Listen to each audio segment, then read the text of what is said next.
vocês tropeçarão de noite, e eu destruirei a mãe de vocês. 6. O meu povo está sendo destruído, pois lhe falta o conhecimento. Pelo fato de vocês, sacerdotes, rejeitarem o conhecimento, também eu os rejeitarei, para que não sejam mais sacerdotes diante de mim, visto que se esqueceram da lei do seu Deus. Também eu me esquecerei dos seus filhos. Forte, né? Eu lembrei, quando eu estava lendo, eu lembrei lá de Êxodo 19, não precisa abrir, lá no versículo 5, fala assim: agora, pois, se ouvirem atentamente a minha voz e guardarem a minha aliança, vocês serão a minha propriedade peculiar dentre todos os povos, porque toda a terra é minha, e vocês serão para mim um reino de sacerdotes e uma nação santa. E aí aqui ele fala que o que ele tem para falar são para nós, os sacerdotes, porque eu creio que nós fomos constituídos sacerdotes do Senhor. E aí, quando eu falei que o foco era aqui no 6, é justamente isso, que fala assim: o meu povo está sendo destruído pois lhe falta conhecimento, pelo fato de vocês, sacerdotes, rejeitarem o conhecimento. Conhecimento aqui não é mera informação, né, para a gente entender, não é mera informação. Tipo, sabe quando a gente fala assim: você conhece fulano? Conheço, eu já vi ele por aqui. Então, a gente usa essa palavra conhecer, mas de fato a gente não conhece, porque a gente não tem intimidade com ele. Na verdade, essa palavra, agora eu não sei se é grego, se é hebraico, o que é, ele fala que é iada. Iada é intimidade. Então, esse conhecimento aqui que a gente está falando é intimidade com o Senhor. E eu creio que nós, assim, lógico, temos a nossa busca, né, por essa intimidade com o Senhor individualmente, mas eu creio que quando nós nos reunimos enquanto congregação aqui na escola bíblica, nós estamos buscando essa intimidade com o Senhor, conhecê-lo mais profundamente. Então, aqui quando ele fala que o povo estava sendo destruído porque lhe faltava conhecimento, na verdade estava sendo destruído porque lhe faltava intimidade. Que não nos falte essa intimidade, que nós não sejamos destruídos por nada nesse mundo, né? Que a gente sabe que nós somos peregrinos aqui, o mundo jaz no maligno, a Bíblia é aquele manual que nos auxilia, nos ajuda, nos fortifica a viver nesse lugar, que nós não somos daqui, nós somos de lá, né? Peregrinos nessa terra, mas que nós entendamos que quanto mais intimidade com o Senhor, mais fortalecidos nós seremos e passaremos pelos vales, pelas montanhas, pelas circunstâncias difíceis, pelo dia mau, firmados na rocha, abrigados na rocha. Até o louvor que eu coloquei ontem no culto de oração, que fala: em tua presença, Senhor, sou fortalecido. Em sua presença, Senhor, que ele fala: Senhor meu Deus, abrigados na rocha. E é assim que a gente tem que seguir. Amém? É isso. Bom, eu vou colocar... Eu não coloquei o louvor, mas acho que vocês conhecem, depois eu oro, sobre toda a terra. Vamos ver se eu consigo tocar, porque tá frio, a mão fica dura, os dedinhos aqui. Vamos lá.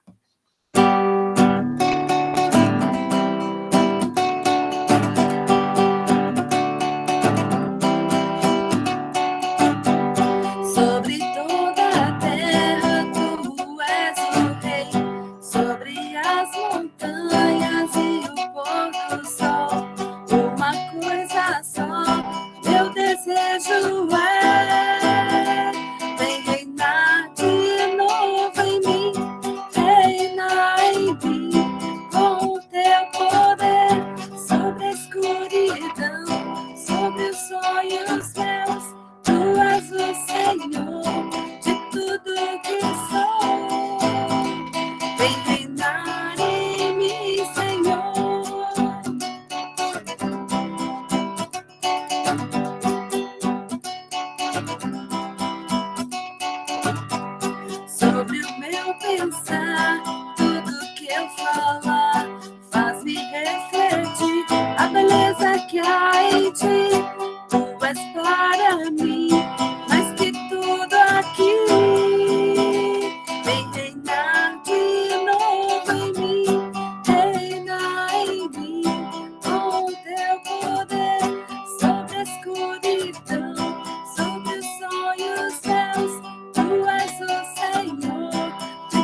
Amém, Senhor.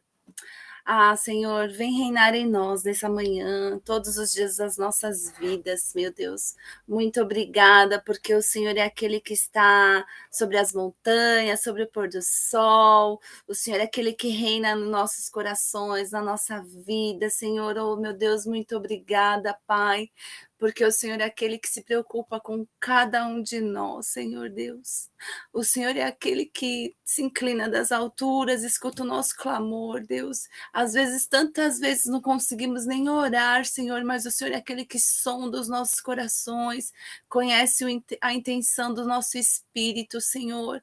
Oh, Deus, muito obrigada, Senhor, porque sobre o nosso pensar, sobre o nosso falar, é o que nós pedimos, Senhor, que seja refletida a sua imagem, Senhor, nas nossas vidas, que nós possamos cada dia mais, Senhor, ter intimidade com o Senhor, Deus.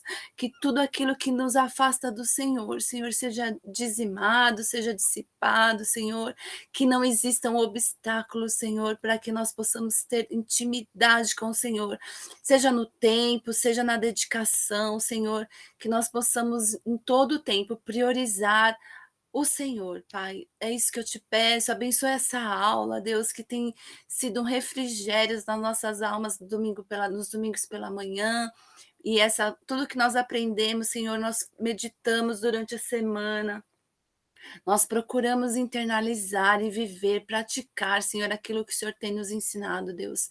Abençoe-nos nesta manhã, é o que te peço, Senhor, em nome de Jesus. Amém.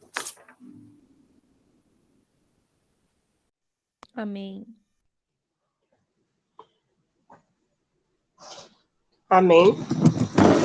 Estão me ouvindo? Sim, senhora. Ok. Sim. Ai, tô dando aula do celular, tá tão pequenininho, gente. Custou enxergar agora. Mas vamos lá. Alguém lê para mim de novo? Porque agora tá pequeno, o negócio aqui tá feio para mim. A pergunta de valor. Lê para mim esse primeiro ponto aí. A pergunta de valor. 1. Tanto a parábola do tesouro oculto quanto da parábola de grande valor tratam do valor do reino dos céus. Continua? Pode continuar. 2. No uso contemporâneo, o conceito de valor às vezes é usado como sinônimo para ética. 3. Discussões políticas frequentemente fazem alusão aos valores nacionais ou valores familiares. 4. Nessas instâncias, tais valores normalmente se referem a objetivar padrões morais. Contudo, a rigor, valor tem a ver com a avaliação subjetiva de um indivíduo ou de alguma coisa. Assim, um carro pode ser de maior valor aos olhos do seu atual dono do que aos olhos de um comprador potencial. Ou dinheiro é uma fonte frequente de tensão matrimonial quando o marido e a mulher valorizam as coisas diferentemente. Ok. Obrigada, Ari. Então, ontem nós fomos para a missão, para uma espécie de conferência, assim, né? Ver várias pessoas que eles estão fazendo para o reino dos céus, né? Então, assim, são várias frentes de trabalhos, e aí tinham pessoas envolvidas com uma missão que trabalha com menores, um casal que trabalhou na China, pessoas da igreja mesmo, né, que trabalham nas igrejas, e para a gente ver como que a gente faz, como que a gente prossegue com missões, né, como que a gente imprime os valores do reino na igreja. E eu creio, uma das coisas que nós discutimos ali foi sobre os nossos valores, né, o que é ser igreja. Imagine você, o que é ser igreja, por que você está aqui, para que você foi chamado, qual é o seu foco, qual é o seu alvo, o seu objetivo. Humanamente falando, para que nós estamos aqui? Vai, gente, alguém responde aí. Quando você pensa assim, o que eu estou fazendo aqui, o que você pensa? Qual a primeira coisa que você pensa que você tem que fazer? Cumprir o mandamento do ID, fazer Cumprir uma... discípulo. Tá, mas fora isso, que o seu foco... Sobreviver. Então, trabalhar, aí... conquistar as coisas, ter uma casa. Aham, entendeu? Ter o carro do ano, ser Sim. diretor da empresa, ter um bom casamento. Tudo menos ir para a igreja, como que a gente tem visto ultimamente. Não é?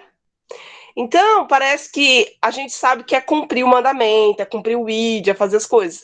Mas, na verdade, você prioriza as suas contas, o seu trabalho. Se eu não trabalhar, eu não como, eu preciso me assegurar, eu preciso guardar, eu preciso fazer, e se eu precisar, eu faço hora extra e tal, mas eu tenho que conquistar, eu tenho que ter. Se eu não trabalhar no final do mês, eu não como. Não é assim que a gente vive, né?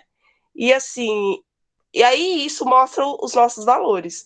E para ajudar, igrejas pregam isso também, né? Que se venha para a igreja, você vai ser próspero, você vai ter grana, você vai ser bem-sucedido, você vai ter o carro do ano, porque Deus vai te abençoar. Então, são valores que ficaram distorcidos. E quando você olha para a figura de Cristo, qual era o valor que ele estava nos ensinando através da parábola? Essa parábola do grande valor aí e da pérola escondida.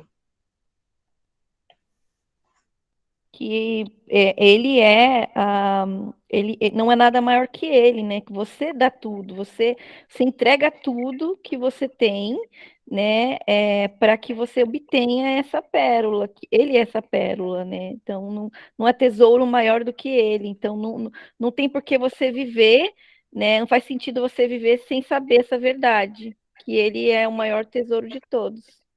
Totalmente fora do que a gente vive, é o oposto de tudo. Ele é o valor, ele é o tesouro. Quando você tem ele, você tem o resto, né? Você tem tudo, né? Todas as coisas são acrescentadas. Então, só que o nosso foco está em buscar os valores, né? Aí ele está dando exemplo de casamentos complicados, porque, eu quero ter carro, eu preciso de dinheiro, o foco está no dinheiro, o foco está em ser bem-sucedido, o foco está em ter uma ótima apresentação, né? Sei lá, se mostrar. Eu estava até falando isso nas borboletas, as meninas riram, né? Até esse negócio do corpo, né? Assim, a pessoa malha, faz isso, faz aquilo para mostrar o corpo. Não é para nada, não é para guardar, né? Só para pôr uma burca e depois sair na rua. Não, é para se mostrar. Eu tenho uma amiga que é lá de Brasília e ela não é cristã, não, mas aí ela só tira foto malhando, assim, sabe? Dá até raiva. A barriga dela é assim, sabe? Chapadinha, assim. Nossa, o corpo dela é perfeito. E aí ela tá lá na academia, ela fala, minha barriga, não sei o quê. E assim, o valor dela é aquele corpão lá que ela tem. Aí depois eu hoje pra ela, Mariana, fica aí fazendo inveja nos outros. E assim, mas é o mundo dela, são as coisas dela. Ela vive para aquilo. Acho que ela só vive malhando, comendo, né? E comidas assim especiais aí para não engordar, né? Assim como é um atleta, né? Então assim, o foco dessas pessoas são esses, né? Então, se mostrar, ter um corpo bonito, fazer plástica, cirurgia, são os valores, né? E nós aprendemos os valores do reino, e nós dizemos com os nossos lábios que nós somos cristãos, que nós temos outro valor, que nós servimos a Deus. Então, como que é? Se a gente diz e a gente não cumpre aquilo, né? Então, a gente está sendo hipócrita, a gente está sendo mentiroso. Porque se o nosso foco está em obter coisas, se nós ficamos tristes, se sentimos fracassados porque nós não temos o carro do ano, porque nós não temos o apartamento X, porque nós não temos isso e aquilo, qual é o nosso valor? O que pesa em nosso coração? O que está pesando em nosso coração, né? E é muito mais fácil, gente, a gente ficar triste por essas coisas e perder a cabeça e ficar deprimido do que ficar triste pelas coisas do reino, né? Então, assim, quantas necessidades, né? Eu estava conversando com o José, né? Agora acabou essa pandemia, a gente quer voltar com missões, assim, com tudo na igreja, sabe? Porque parte de nós, parte da liderança, parte da igreja, educar, entre aspas, não é educação cristã, educar vocês no que são os valores do reino, o que é missões, abrir um leque aí para que vocês possam ser parte disso, indo, orando, contribuindo, porque esse é o coração da igreja, esse é o pulsar da igreja, missões é o pulsar da igreja. Eu fico assim chocada quando eu vejo pastores falando, eu já ouvi vários falando assim, a nossa igreja ela não tem essa visão. Se uma igreja ela não tem essa visão, ela não é igreja, porque a visão de Deus é que o reino avance, que a palavra avance, que as pessoas sejam salvas, né? E tem um monte de coisa aí que a gente pode se envolver, né? E tem muitas formas de se envolver, né? Porque acho que quando se fala de missões, as pessoas ficam chateadas ou tristes. Ah, não, mas eu não tenho chamado, eu não tenho chamado para ir, né? Mas o seu chamado não é só ir, né?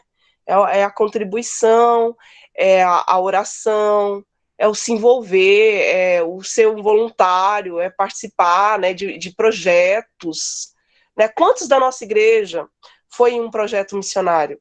Doou suas férias para Jesus, né? Então, será que você pode fazer isso? Será que né, de todas as férias que você tira para você pode tirar uma férias para ir num projeto missionário?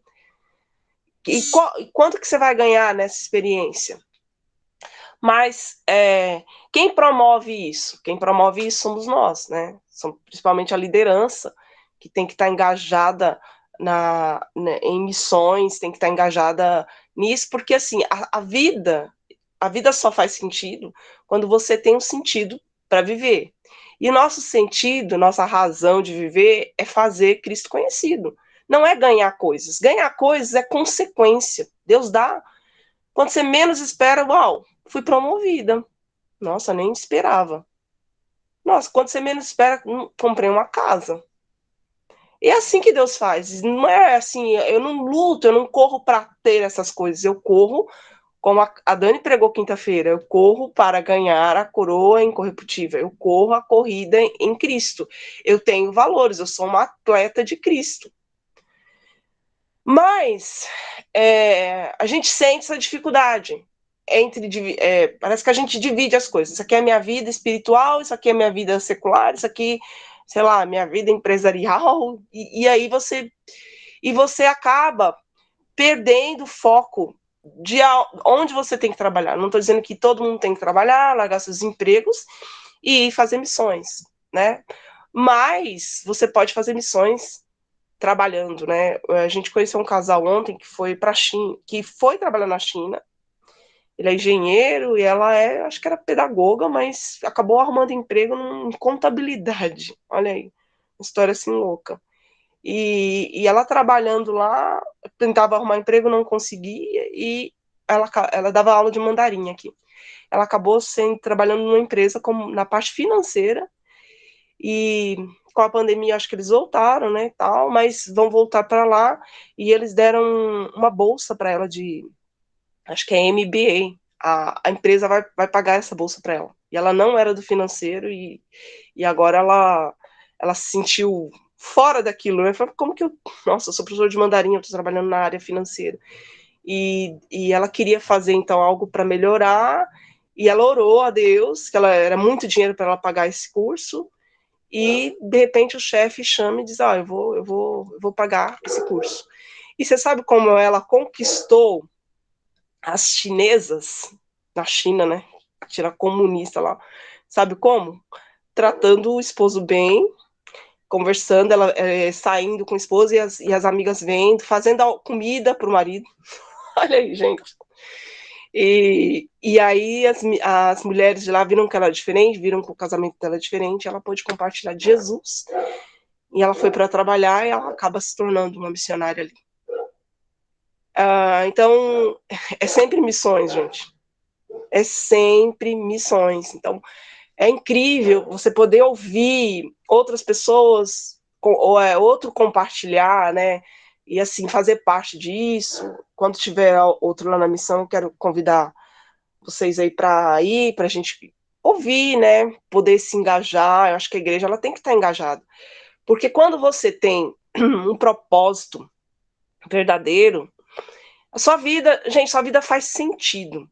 Porque às vezes a pessoa, ela tá na igreja, a vida dela não faz sentido, porque talvez o sentido da vida dela é servir ao homem, né? Servir ao homem, agradar o chefe, para ele dar uma promoção.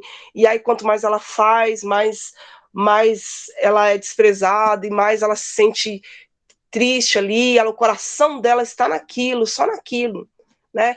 E esquece de agradar ao Senhor, né? E quanto mais eu agrado ao Senhor, mais ele se agrada de mim, né? Deleita-te no Senhor. E ele satisfará o desejo do seu coração. Então por que o homem sofre, né? Muitas vezes, porque ele está procurando agradar homens. Se eu agradar assim, se eu fizer assim, se eu puxar o saco aqui, se eu fizer ali, com certeza eu vou ser notada.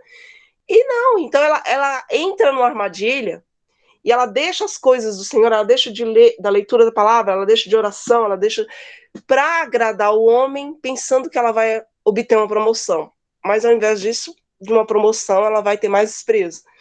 E quando ela procura agradar a Deus, Deus a presenteia. Deus é galardoador daquele que o busca. Então, assim, ou a gente imprime em nós, ou aprende os verdadeiros valores da vida, ou a gente vai sempre sofrer. Sempre sofrer. Porque Deus é o que dá. E quando vier o tempo da escassez, ele também supre. Ele supre no tempo da escassez. Mas veio a pandemia aí e tal. Mas ninguém passou fome. Talvez diminuiu os valores que estavam ganhando, mas ninguém passou fome, sabe? E é assim, mesmo as pessoas que estão, a gente falou, né, de pessoas da rua. Nossa, tem muita gente fazendo, gente, indo, dando comida, abrindo a igreja, a própria prefeitura e outras coisas, você também pode fazer algo, né? Então, assim, se você buscar Deus, você pode estar no meio do lixo que Deus te acha. Deus te acha, você tem valor para Deus. Mas você valoriza Deus da forma que Ele é? O que é valor para nós? Alguém quer comentar algo sobre isso?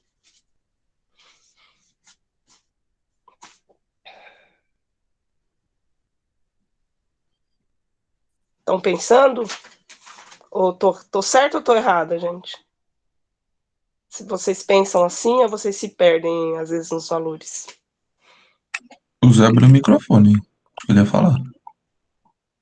Tá, cadê ele? Ele acha que tá lá embaixo. Não sei se ele tá conseguindo.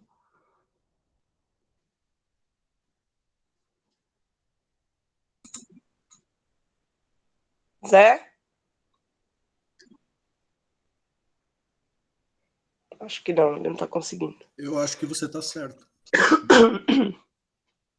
Por que, Ari? O Ari ontem foi voluntário, fez comida. Foi lá pra missão só pra cozinhar, né, Ari? Conta aí a experiência. Foi gostoso.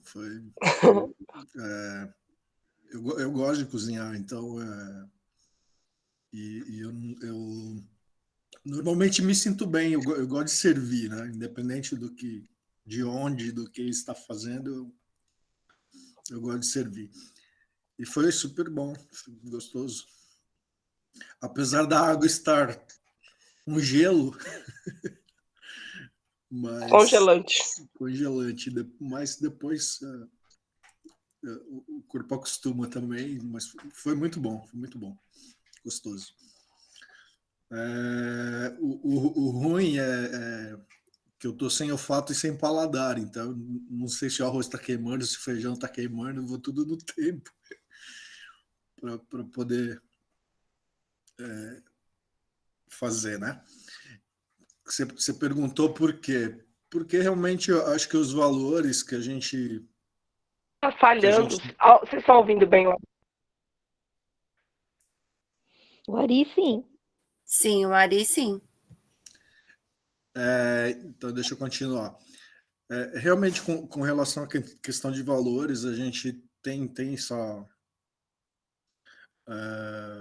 essa busca, né, que normalmente a gente está sempre preocupado no dia a dia, no que vai fazer, se a conta do final do mês vai fechar, se não vai fechar, e acaba esquecendo que realmente quem tem o valor, né, a se buscar é Deus, é o Pai, é Jesus, né, e a gente tem que estar consciente disso e ter o foco nisso, né, de que a gente tem essa necessidade de voltar o nosso olhar para o que é do reino mesmo e tá sempre buscando isso. É um aprimoramento diário, é uma busca diária, senão a gente acaba se enredando pelo nosso dia a dia e acaba deixando de buscar isso e não consegue viver uma vida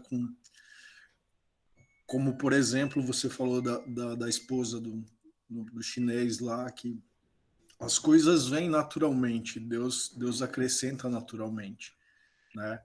Então, muitas vezes a gente tem até uma obsessão em querer algo, buscar algo, mas e acaba atropelando tantas coisas.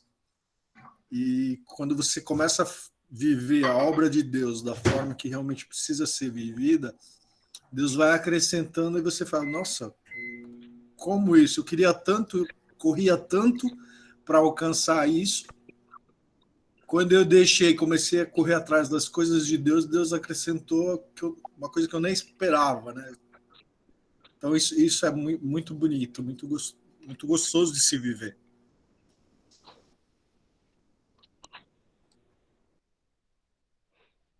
Amém. Obrigada, Ari. Falou um pouquinho, mas deu para entender. Estão me ouvindo? Então, o Ari... Vai, Agora sim. Então, uma coisa que estava observando lá na missão ontem, né? Esse casal mesmo que a Simone mencionou, eles, assim, ela queria sempre fazer missões, antes de conhecer o rapaz, né? O esposo dela, o Carlos, que é engenheiro, e eles são chineses, mas eram de igrejas diferentes. Ela, desde muito nova, ela sempre quis fazer missões, mas a ideia que ela tinha de missões era uma questão doméstica, uma questão de trabalhar na igreja lá na China. Ela não imaginava que Deus poderia usar de outra forma, né? E acabou que o marido dela já tinha esse desejo também, antes de conhecê-la. Deus tinha falado com ele tinha isso claro, que ia levá-lo à China, que ele ia para a China, e aí aconteceu de que a empresa convidou ele para trabalhar lá na China. E ele foi, aí já nessa época já casaram, conheceu ela e tal, e casaram, e acabaram indo. E foi por causa do trabalho dele, e depois, olha como Deus faz. Ele cumpriu o período dela, ela conseguiu um emprego lá na China, e ele já estava com o contrato já para vencer e teria que voltar. E aconteceu que ela proposta para trabalhar nessa área aí de negócios e tal, que não era a área dela, que ela fez licenciatura, né? Letras, na verdade, fez letras. E chamou ela para trabalhar nessa empresa. E acontece que ela disse, olha, meu marido vai sair do emprego, eu vou ficar sem esses valores para me manter. Se eu for pegar esse direito, X... Né? Quando chegou, ela foi bem clara com a experiência nessa área e tal. Ela explicou todos esses detalhes que não tinha experiência. E quando chegou na hora do valor, ela nem precisou dar a proposta. Eles deram um valor que cobriu toda a necessidade dela na ausência do marido estar desempregado e não poder ajudar. E ela conseguiu um emprego que está até hoje, desde 2018, e que praticamente sustenta, ajuda ela em casa. O marido teve que voltar para o Brasil, e ela veio em férias, e ela acabou tendo que ficar, porque fechou as portas lá, e ela não pôde mais entrar. E olha como Deus faz. O chefe dela veio aqui no Brasil, e por conta disso, da pandemia, ele também não pôde voltar. E acabou o quê? que as férias que ela tinha que voltar e ficar separada do marido já aqui no Brasil, ela lá na China, ela está até hoje, desde quando começou a pandemia, e junto com o marido, trabalhando daqui, e não precisou separar do marido. E olha que maravilha, né? Então, tudo que ela fez, essa mulher é uma simplicidade, uma chinesa, assim, das pessoas, assim, mais simples, você não dá nada, mas é uma pessoa super comunicativa, que é difícil encontrar um asiático assim, que fale, super, assim, gente boa mesmo, assim, bem legal, não tem nenhuma barreira, nada assim. E ela conversa, tem contato com pessoas super ricas, e ela nem age com a maior simplicidade. E a empresa quer colocá-la como fosse a representante, como uma líder, sabe? Sem ela nenhuma pretensão, sem nenhuma experiência, até o curso de MBA, pagando para ela, que ela queria fazer, Deus sondou o coração dela, Deus fez sem ela nem pedir. Então, você vê, quando nós temos os valores do reino, buscamos o reino de Deus e a sua justiça, as demais coisas são acrescentadas. Né? Quando buscamos a vontade de Deus, Deus é o principal a se carregar de nos capacitar para que o nome dele seja glorificado. Ainda mais na China, que é o país que ele não pode entrar como missionário, como na Índia, e você tem que ter um business. Então, ela está como missionária, mas sustentada pela empresa. Então, ela trabalha e ela testemunha de Cristo lá. Então, você vê como Deus faz as coisas. Faz umas coisas assim maravilhosas, que nós temos que aprender os valores para poder realmente estar ali alinhado com o reino, né?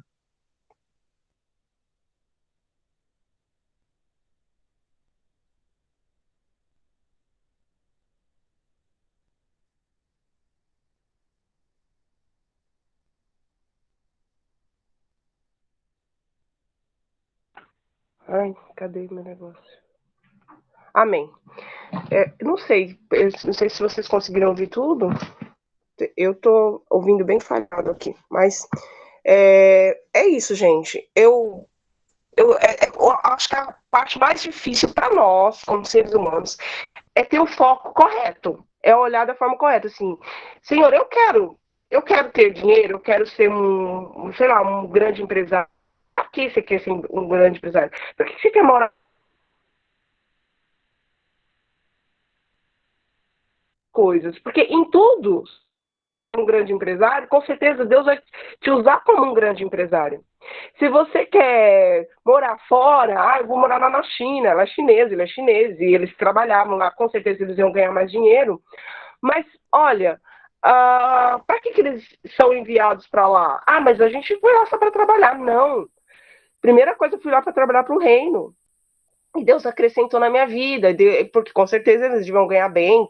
E tá junto com ricos, né? Porque até esse chamado, esse trabalhar com empresários, ali eles podem alcançar os ricos também. Porque os ricos também precisam de Deus, não são só os pobres, não é? Então, assim, a sua vida ser usada para o reino de Deus. E você entender, porque aí tem sentido na vida. Por que as pessoas estão deprimidas? Por que os jovens não tem sentido, né? A gente estava falando, por que os jovens têm saído das igrejas? Por que a gente falou um negócio de política aqui, né? Eu acho que é um ponto aí que fala sobre a política. Por que os jovens têm se engajado em questões políticas? Como se partido A, partido B fossem trazer justiça, sendo que quem deveria estar trazendo e levando a justiça seria a igreja, através dos programas que ela promove, coisas que ela promove, não colocando a esperança em Bolsonaro, em Lula, em Boulos, né? Por que tudo se deturpou, né? Por que a igreja ela tem essa mentalidade deturpada e ela gasta horas e horas brigando por causa de partido A e partido B, né? E por que ela não tem o foco? E eu falo assim, porque nós não temos, nós mesmos, né? Não temos esse foco em Cristo, né? Por que os jovens estão aí sem razão de viver, né? Não, é porque é adolescência, porque é isso, porque é aquilo, mas se ele, mesmo sendo jovem, ele já tiver em mente que a vida dele é para fazer Cristo conhecido, que Deus ele tem valor em Cristo, que ele está ali para chamar os seus amigos, e com certeza ele não vai ter crise, vai ter essas crises assim, por que eu existo? Vai entender por que ele existe, né? Ele, mesmo sendo jovem, eu gosto de olhar para a Bíblia e olhar para os Timóteos que está ali na Bíblia. Tem Timóteo, 16, 17 anos, que foi chamado. Você vê Davi, que também foi chamado cedo. Você vê Samuel, ainda mais novo ainda, para servir ali no templo. E esses jovens, eles tinham razão de existência, de vida. Já tinha foco, tinha projeto, né? Já sabiam para que eles tinham vindo. Será que a gente sabe por que a gente veio? Será que a gente entende isso? Ou se a gente não entende, o Senhor, ele quer ensinar, ele quer mostrar, né? E por que você tem desejo de enriquecer? Não sei, talvez para mostrar aí na rede social que você é rico, você é poderoso, e as pessoas têm inveja de você quando você posta que você está no resort, não sei aonde, ou por que você quer ter o corpinho? Para mostrar também, né? Para quê? Para mostrar, né? Então, assim, onde fica Cristo na sua vida? Qual o seu valor? Quais são os valores, né? É muito interessante, e por isso missões é tão negligenciada, né? Porque missões trabalham no nosso caráter, e muitas vezes a gente, não, eu tô aqui, eu existo, vou na igreja, graças a Deus já vou entrar no céu, pelo menos eu vou ser salvo. Uma vez eu ouvi uma pessoa falando, pelo menos eu vou entrar no céu, né? Mas assim, não vai fazer nada aqui na Terra, vai levar outros, vai ver seu cristianismo só para você, né? Então, são essas coisas que dá para explorar muito essa questão de valores, né? E daquilo que a gente entende como valor. E esse foi um dos testemunhos que a gente ouviu, né? De alguém que queria servir a Deus, e por querer servir a Deus, ela foi usada por Deus, assim, né? Lá na China, e se tornou uma missionária, mesmo sem perceber que ela era uma missionária. Ela foi ali e fez missões, né? Aí eu acho que o chamado ele ficou mais nítido. Aí o Senhor mostrou, isso aqui, ó. Então, você queria me servir? Eu te levo para a China.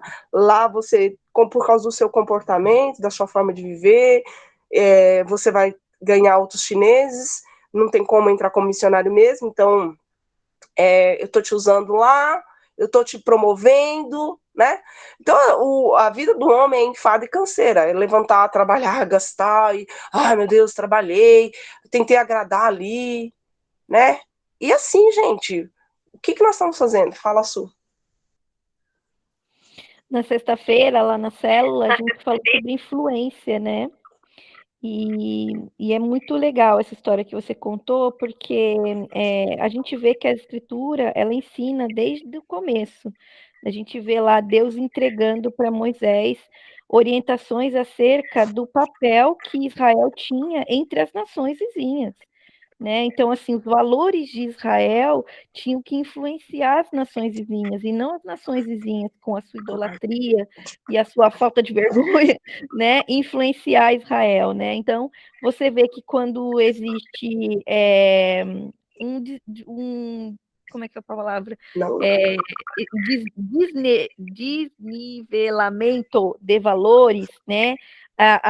Como as coisas são complicadas, né? Então, por exemplo, quando a gente não tem a mesma visão, eu gosto muito que a nossa igreja quer focar na visão. Essa é a nossa visão. Eu lembro que um tempo atrás você queria apresentar a visão, deixar a visão exposta para aquele que entrasse na igreja e visse, olha, somos uma igreja missionária, né? Não tem como separar missões do corpo eclesiástico, porque a igreja existe para isso, né? Então, é muito legal isso quando a gente consegue, todo mundo tá no mesmo valor, na mesma visão. E isso é bíblico, nada mais ortodoxo do que a gente seguir sendo influência, né? Influenciando as pessoas à nossa volta com os valores do reino. A gente viu ela fazendo lá, vivendo o cotidiano dela, respeitando, sendo submissa ao marido, né? Respeitando o papel dele, exercendo o papel dela, sendo mãe, sendo, sei lá, profissional. E isso vai influenciando as pessoas. É assim desde o Gênesis. Sim. Então, assim, quem é missionário? Todos nós somos missionários, né? Agora, qual que é a sua missão? Como você se vê? Você dá valor mais para a sua missão do que para o seu trabalho? Ou você dá valor mais para o trabalho do que para a sua missão? Qual que você tem que pôr em primeiro lugar? Sua missão ou seu trabalho? Porque se é o seu trabalho, é porque você está querendo que acrescente. Mas será que vai acrescentar ou você vai ficar enfadado, cansado, porque você não vai ver? Porque a regra é, busque o reino, sua justiça e coisas Deus acrescenta. Como eu faço justiça? O que é fazer justiça? Quando você tá na missão, quando você tá no propósito de Deus, ele faz do trabalho a sua missão também. Sim. É essa visão que, assim, como igreja, nós temos que orar, principalmente vocês que estão aqui na escola bíblica, orar para que a igreja toda entenda isso. Por que há falta? Gente, há tanta falta de obreiros. O que na discussão lá foi perguntado, né, para as pessoas que estavam ali trabalhando. O que falta? O que falta para vocês? Faltam obreiros, faltam pessoas, faltam pastores que entendam. Mas por que falta? É incrível. Se você estudar a palavra de Deus com afinco, e se você estudar a palavra de Deus verdadeiramente, você vai descobrir que esses são os valores verdadeiros. Por que isso não está revelado para todas as igrejas? Por que isso não está? Que tipo de igreja está sendo, então? O que é ter valor, né? Às vezes você lê a pérola de grande, encontrei Jesus, que lindo. Aí parece que Jesus é um bibelô que você encontrou e fez uma estátua dele, ou pôs um negocinho ali e ficou, Jesus, meu ursinho de pelo, te amo, sigo minha vida. Né? Então não é isso, Jesus não é um bibelô que você agora encontrou e pôs na sua casa, e agora a sua casa vai ser abençoada porque tem a figura de Jesus, né? É lógico que o evangélico ele não usa de figuras, né, de totens, né, para adorar, mas se torna quase a mesma coisa. Nossa, sou crente domingueiro, fui lá, então já orei, pastor já pôs a mão na cabeça, já orou, já estou abençoada, aí eu sigo o meu trabalho, né? Para que tudo dê certo, para que tudo dê certo, para que tudo dê certo. Não, vai além disso, né? Vai além disso, a sua missão, e na igreja, o seu chamado, você está exercendo, o Senhor te chamou para trabalhar ali com as crianças, você está fazendo com excelência, para trabalhar com os jovens, você está fazendo com excelência, o que você está fazendo com aquilo que ele te chamou, como corpo, né? Como que a gente trabalha ali como corpo? Então, a preocupação de Jesus era realmente a questão do reino, né? Tem que ler, vamos ler aqui esses pontos. Alguém lê para mim? Ou a gente já leu? Não, né? Esses não. Então vai. Vou ler então. A pergunta de valor. 5. Quando valores e ética convergem, nós vemos que nossos sistemas de valores nem sempre entram em acordo com o sistema de valor de Deus. Como cristãos, temos a obrigação de alinhar os nossos valores pessoais com os valores que Deus atribui às coisas. Quando Jesus anunciou que o reino dos céus havia chegado, ele anunciou algo de inestimável valor para pessoas que não davam grande valor a isso. Sim. E outra, essa parte de baixo, né?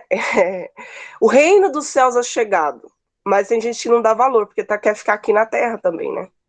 Ai, não, mas o reino dos céus?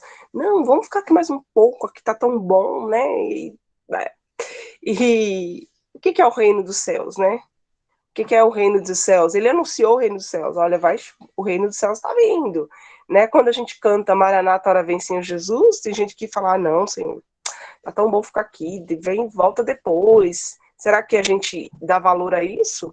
Será que a gente realmente ama a vinda de Cristo? Quando a gente canta de todo o coração. Quando a gente canta Alfa e Ômega, Cristo, Filho, ó vem, Senhor Jesus, Maranata. Então, é isso. Será que a nossa visão, gente, é totalmente deturpada? ou se não é totalmente deturpada, ainda está deturpada. O que Deus quer fazer com que você enxergue, né? Como que a gente tem que enxergar? Mas se a gente não estiver junto no compartilhar, como a gente foi ali na missão e ouviu as necessidades, e ouviu os trabalhos, e ouviu como Deus está fazendo, a gente fica míope, né? Porque você fala, nossa, interessante, uma missionária que Deus usou ali como missionária naquele lugar, e ela nem tinha pretensão, ela foi para um trabalho, embora ela era uma serva e disse, eu quero servir a Deus na China, vou para lá, eu vou poder evangelizar, e o Senhor a usou. Ela tinha um propósito, talvez ela não foi aquela missionária de carreira, que levantou sustento, falou para a igreja, mas tinha um desejo de servir, e ali ela foi uma missionária, né? Essa forma, essa multiforme graça e forma de Deus trabalhar. Às vezes você vê tantas vidas apagadas e servindo a Deus na igreja, mas sem foco, sem objetivo, sem entendimento, né? Lê para nós, Su. Sim, Deus é livre. Ele faz. O vento sopra e só ele sabe para onde vai, né? Eu adoro essa música do sopra em meu espírito, né? Leva a gente para onde ele quer e da forma que ele quer, ele nos usa da forma que ele quer, né? Próximo. Muitas histórias. Alguém quer ler? Porque eu tô com 2 áudios aqui, acho que fica incômodo para vocês. Alguém quer ler? Eu leio, Su. A busca do tesouro. Muitas histórias populares são sobre caças ao tesouro. Piratas ou foras da lei fariam uma reserva escondida do tesouro e fariam um mapa para ajudá-los a encontrá-la mais tarde. Anos mais tarde, outros encontrariam o mapa e tentariam recuperar o tesouro perdido. Nessa parábola, um trabalhador inesperadamente se depara com um tesouro que havia sido enterrado em um campo. No mundo antigo, não era incomum que as pessoas enterrassem itens de valor para mantê-los protegidos. Se o dono morresse antes de retornar ao tesouro, ele ficaria escondido até que alguém o encontrasse por acaso. Sim, pode continuar? Quando esse trabalhador encontrou o tesouro, ele decidiu vender todos os seus bens para poder comprar o campo que continha os bens de valor enterrados. Sua única paixão ardente era comprar o tesouro. Uma vez que o campo pertencesse a ele, o tesouro também pertenceria. Da mesma maneira, um joalheiro se depara com a mais fina pérola que ele já havia visto. Sua coleção provavelmente incluía muitas pérolas e gemas valiosas. Ele se separa de toda a sua coleção para comprar a pérola de grande valor. Nessas parábolas, ambos os homens se deparam com algo tão valioso que eles alegremente sacrificariam todo o resto para poder possuir tal coisa. E você? Sim, é interessante, né? Porque eu lembrei da Índia e das pessoas que são politeístas tendo que abrir mão de todos os... Vocês contando, né? Tendo que abrir mão de todos os outros deuses para ficar com Jesus. Sim. Então, encontrar o verdadeiro valor, né? Hoje as pessoas têm necessidade de ser valorizado, de se autoafirmar, né? De ter a sua identidade. Você tem valor, né? Mas você começa a entender que você tem valor quando você encontra a pérola de grande valor. Quando você entende o que essa pérola de grande valor fez por você. Você fala, aí essa mentira de Satanás aí que você não tem valor, que você não presta, que você não vale nada, que você é um coitado, cai por terra, porque Jesus morreu por você, né? E aí você fala, uau, eu sou importante sim para Deus. Ele morreu por mim, ele deu a vida por mim, ele vai atrás, ele vai me buscar, ele é impressionante, infinito e ousado amor de Deus, que deixa as 99 e vai atrás de mim, que tem meu nome gravado na mão, mas que me valoriza não para eu ser a mais rica, a mais poderosa e tal, e para dizer, ai, como eu sou abençoada. Não, é para ajudar os outros, é para ser um empresário que injeta dinheiro ali num programa da favela ali, onde, como a gente viu do Jaime, que cuida de 10 crianças ali, e que ensina futebol, que traz dignidade para aquelas crianças, para um projeto que nem o da Adriana, que está lá na África, que as crianças não têm a calça para ir para a escola, não tem não vai para a escola porque não tem uma mochila com caderno. E você pode pegar o teu dinheiro, né, deixar de gastar com algo para você e investir R$100 ou R$50 em uma criança, né? Então, assim, uau, que bênção, né? Então, Deus usando a sua vida e seu dinheiro fazendo sentido, sabe? Seu dinheiro fazendo sentido, tudo fazendo sentido. E você olhando, eu tenho valor, assim, Deus me valorizou e eu tenho valor. E eu posso valorizar as pessoas, assim, eu posso apresentar. Aí, gente, não tem quem te impede, não tem quem te impede, mas no mundo, como estamos vivendo hoje, onde valores são deturpados, onde pessoas estão doentes, onde há essa coisa de, você nem ninguém, eu preciso ser alguém, eu preciso mostrar. No mundo do Instagram e do Face, que você mostra quantos seguidores você tem, aonde você comeu, que você é a família perfeita, né? Lembra do filme que eu falei para vocês assistirem lá, o Guia da Família Perfeita? Assistam, que é bem a nossa cara, bem os filhos doentes, os filhos com problemas, porque os pais querem que o filho seja o campeão, o melhor, tal, e imprimindo valores, você tem que ser destaque para o mundo, você tem que ser destaque para o mundo, né? Não, meu filho, você tem que ser destaque para Deus.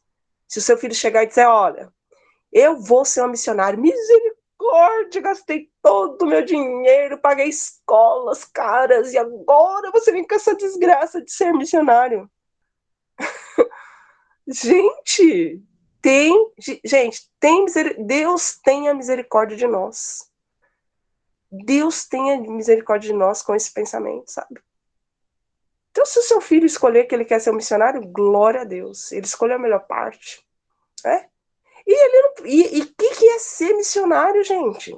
O seu filho precisa largar tudo para ser um missionário? Também não. Será que ele não pode ser que nem esse moço aí, ó? Foram lá, ele é um engenheiro, foi lá e vai trabalhar, e ele era um missionário. Então, assim, o que você entende de missões? O que você entende do que é ser um missionário, né? O que é um missionário de carreira? Por que não estudar? Então tem tudo isso, gente. Mas que ele seja, que ele faça da forma correta, como Deus mostra. Não é nada deixar uma coisa. Eu conversei uma vez com uma moça. Ela foi numa igreja, dessas grandonas aí que tem, né? E aí lá ela foi batizada lá com o Espírito Santo, assim, ela começou a orar línguas. Só que aí foi estranho, porque ela disse que ela começou a orar línguas e não parava. E aí é assim, é por leva lá, né? Você vai no culto, e aí, assim, eu acho que o culto dura 1 hora, e aí tá lá, ela ficou orando, e aí acabou o culto, e ela ficou lá parada orando, e não conseguia parar, e os pastores falaram, não, vai embora, porque agora vai entrar outra turma, porque é tão lotado que sai um povo e entra outro, sai um povo e entra outro, acho que tem 3 cultos lá. E ela foi embora para casa, mas com aquilo no coração dela tão fervendo, orando, disse que não parava, e chegou no prédio, ainda continuou orando, e aí, ela fazendo, acho que uma pós-graduação já, e aí ela, não sei porquê, falou que ela ia ser missionária, que ela ia largar tudo, e não sei o que, e começou a falar isso, e falou pro namorado dela, não, a gente precisa largar, porque eu vou fazer missões, e a mãe dela, né, ficou chocada, né, com isso, e me chamou, né, porque, assim, lá na igreja, acho que o pastor nem sabe quem ela é, e aí, para ajudar essa moça a entender, aí eu tentei com ela, falei assim, o que foi? Ela falou assim, não, foi uma presença de Deus tão grande, e eu senti que eu tenho que fazer as coisas, eu senti que eu tenho que fazer missões, e eu fui falando, eu falei, mas você não tá fazendo? Faz sua pós, faz as coisas, processa isso aí, porque pode ser até a sua emoção de dizer que você tem que largar tudo. Será que tem lógica você ser tão bem preparada e está preparando, e você está se pós-graduando em nutrição para você largar tudo e fazer. Por que você tem que largar tudo se isso pode ser uma ferramenta importantíssima no campo, né? Será que você entendeu certo? Talvez você entendeu certo que Deus quer te usar, mas será que tem que ser dessa forma? E aí eu fui ajudando ela a se equilibrar nisso aí, né? E aí aí eu falei, eu também te aconselho a ir numa igreja onde as pessoas te orientem, onde você tenha, né, onde te conheçam, te preparem e te ajudem nisso aí, porque eu creio mesmo que você pode, ainda mais de nutrição, né? Tem tantos países aí que precisam de programas, né? E ela pode trabalhar de diversas formas ali, né? Então foi isso, mas assim, às vezes tudo tem que convergir, né? Mas não tem que ser uma tragédia, largar um para fazer outro. Deus tem uma forma de trabalhar com você. Eu não estou dizendo que todo mundo tem que largar o emprego e sair fazendo. Mas, né, se é através do seu emprego, glória a Deus. Como Deus quer te usar? Né? Se você é bom. Lembrei de Lucas, o evangelista, né? Ele era médico. Ele sabia ofício e foi para missões. Então, é isso, parece que a gente tem um medo, porque parece que é deixar um para fazer outro, mas não é ao mesmo tempo. E faz sentido. É assim que a sua vida faz sentido, gente. Sua vida só faz sentido quando você entende a missão completa que você tem, não é? Vamos continuar. É disso que o texto está falando. Continua aí. Alguém lê? Pode ler outras pessoas, sem ser a Gisele. Eu não sei nem quem está aí na sala, mas pode participar aí, pessoal. Mas se vocês não quiserem, elas vão ler. Eu leio. Tá. Os valores de Deus e os nossos. Em uma troca econômica típica, ambas as partes lucram. O vendedor é pago por seus artigos. O comprador troca o seu dinheiro por um item que é mais importante para ele do que o dinheiro que ele paga para obtê-lo. Jesus perguntou aos seus ouvintes: quanto vale uma alma humana? Que dará o homem em troca da sua alma? Mateus 16, 26. Continuando. Certas obras literárias exploram a ideia de uma pessoa vendendo a própria alma ao diabo, em troca de específicos poderes ou prazeres. Para o cristão, a salvação tem um valor alto demais para ser trocado por qualquer coisa. No sistema de Deus, o reino dos céus supera qualquer outro item ou tesouro em valor. Ok. Tem mais? Pode continuar. Ok. Então, até aí. Então, fechando. Esse é o último, né? Fechando essa parte, gente, como é maravilhoso o reino dos céus, né? Como é esse sistema de valor. Se você entender quem é você, o valor que você tem, o seu chamado... Gente, nada te pega. Nada te prende. Fala. Lembrei de Esaú, né? Do prato de lentilhas. Sim. Porque o que ele não entendia o valor que tinha ser abençoado, né? A bênção, né? E ele trocou por qualquer coisa, né? Então, às vezes, a gente troca as coisas do Senhor por qualquer coisa, por um prato de lentilha. E aí, você fala, Senhor, mas eu não tenho valor. Gente, você tem valor. Você tem valor. E você foi chamado para saquear o inferno. Você foi chamado para tirar almas. E você foi chamado dentro aonde você está. E Deus colocou dons, e Deus colocou um desejo de uma faculdade no seu coração, um trabalho, porque aquilo ali pode convergir para tantas coisas, né? Eu tenho uma amiga que é a Mariana, ela trabalha em creches, né, na escola. E assim, Deus tem usado a vida da Mariana ali dentro. Ela disse que outro dia tinha um projeto lá com música, com capoeira. E aí a pessoa que colocou lá as músicas eram aquelas músicas que exaltavam, né, os Exus, as coisas aí. Aí ela chamou esse moço e falou assim, não, vocês não falam que não podem? Por que tá pondo música assim, então? Do mesmo jeito, você não posso pôr uma música evangélica, né? mas eu posso pôr uma música para Exu. E aí ela falou, não, aqui, ó, o que diz dentro da Constituição? Não pode pôr, então vamos colocar uma música neutra, não é? E assim, para mudar isso, porque, gente, como a gente sabe que isso é ruim, você cantar certos tipos é invocação, né? E ali ela tem feito a diferença. Agora ela foi chamada lá dentro da creche, ela se destacou lá dentro para fazer um projeto ali com as crianças, tudo. E Deus tem usado a vida da Mariana. Muito, muito. Então você é um professor, você vai ser usado dentro da escola. Né? Você é um profissional, você vai ser usado. Você vai, não dá. Na minha profissão não dá para ser usado em lugar nenhum. Mas você pode ser usado com teu dinheiro, sustentando alguém, ajudando alguém, orando por alguém. Para cada vida, Deus vai ter uma história, um trabalhar, vai ser diferente, mas Deus quer usar a tua vida. E isso que você precisa entender, que você é instrumento nas mãos de Deus. Você é um farol que brilha à noite, você é ponte sobre as águas, você é abrigo no deserto, flecha que acerta o alvo, é isso que é você.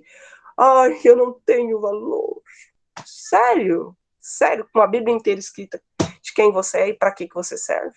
O que está acontecendo que a gente não enxerga? O que está acontecendo? Será que a gente não está pregando isso? Ah, não, a igreja não pode pegar a mensagem de autoajuda. Isso que eu estou falando não é autoajuda, isso é a realidade. Não é, não é autoajuda.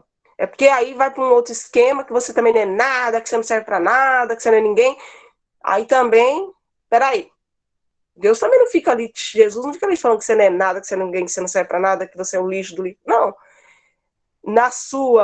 No seu valor, como, né, nós vamos entrar agora na situação do fariseu, né, que ele se acha e realmente você não é nada. Mas, para o reino de Deus, sois raça eleita, sacerdócio real, nação santa, povo de propriedade peculiar. O que é ter uma propriedade peculiar, né? Nossa, esse negócio é tão peculiar, essa palavra tão diferente das outras, né? Você é um povo peculiar, né? De propriedade peculiar ou propriedade exclusiva, a fim de quê? Exclusivo, né? Porque tem umas versões que falam exclusiva, outras falam peculiar. A fim de quê? De proclamar as virtudes daquele que nos chamou das trevas para a sua maravilhosa luz. Um dia eu ouvi uma mensagem inteira que me retorci no banco lá da PIEC. Você é raça eleita, você é nação santa, mas não era ninguém, não era pastores não.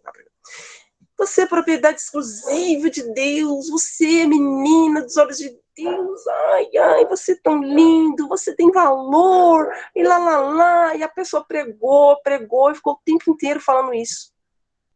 Eu falei, ela esqueceu o último verso, e se você é toda essa beleza toda aí, tudo isso aí, não é à toa.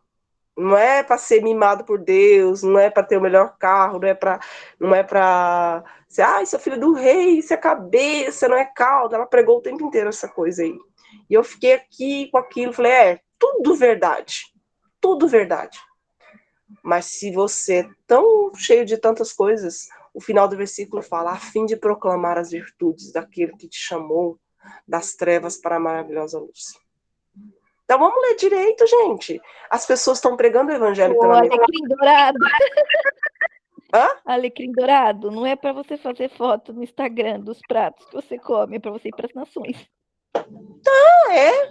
E onde é a sua nação? Pode ser aqui. Você pode estar pregando aqui, gente.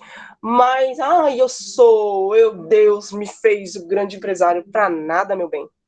E ontem a gente estava lá também com outro rapaz que a gente conheceu lá em Mogi. Acho que antes de Mogi a gente já conhecia. Que ele é chinês também, o Josué. E ele é empresário, né? E ele também tem esse coração para a obra. E tinha uma empresa, aí ele quis ajudar as pessoas mais simples, assim. E aí ele fez um negócio de reciclagem que deu muito errado, né? Trabalhar com reciclagem e tal. Mas foi uma experiência boa, né? Porque o coração dele era servir ali, essa empresa acabou fechando. E hoje ele está trabalhando com outras coisas, mas ele está pensando em fazer um outro projeto para menores, com computadores, ensinar a profissão, sabe? E ele é um grande empresário. Então é isso, gente. Você quer ser um grande empresário para quê? Para esbanjar, para mostrar para os outros que você é, gente? Nossa, Jesus vai te reprovar, juro que vai. Juro que vai. Você vai ser reprovado. Sério. Porque não é para isso. Você acha que você vai chegar lá no céu, com o seu diploma, com as suas MBA, blá, blá, blá. Olha aqui, ai, Jesus. Mas isso que serve para nada. Quando você pregou o evangelho para quantos? Nenhum. Apartados de mim, não te conheço. Fala, o Edel, você está falando aqui, temos que entender. Não... É que eu não consigo abrir e ler ao mesmo tempo.